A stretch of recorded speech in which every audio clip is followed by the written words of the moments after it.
Hi guys, good morning. Magluto kong pamahaw na mo guys. Tinapa with udong.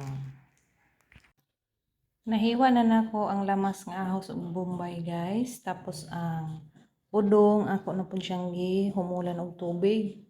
Unya mao ni atong tinapa.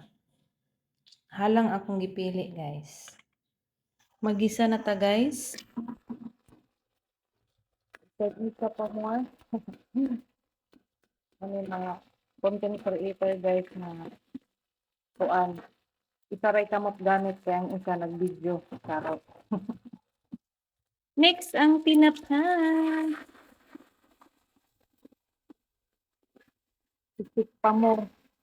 Atong lata-lataon yung tinapa guys. Tapos mag-add tag water guys. Ang akong gigamit is ang lata ra para matulog ang iyang sabaw. O, pagani ang sayang. Dalawang lata ng tubig guys. Timplahan ng asin. Konting magic sarap. At konting tuyo, pangpakulay. Dagdag kulay yan guys. At karaw na to.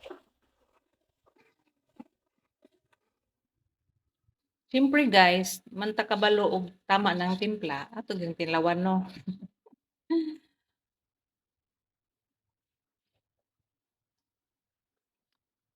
Tabang pagamay, mag-add ta og asin. Gibutang na nato ang udong guys.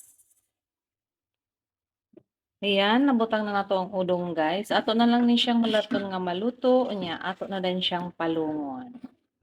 Unsa may inyong sudan karon guys? Kami kanina lang gid among sudan kay moray available na mo wala pa mi nakapamalingki pero na-miss pod nako ni siya nga sudan guys. Makamis man gud pud mo ngayong ani nga sudan. Mukaan mo ani guys, tinapa with udong. Kami, paborito na mo ni. Ayan siya guys, paluto na yung udong. Yan oh, makikita nyo.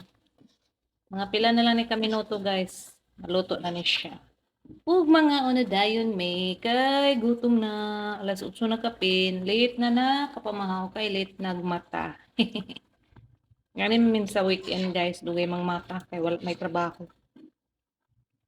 Luto na ni siya guys. So ako na ni siyang palungon. Again, thanks for watching. Enjoy cooking.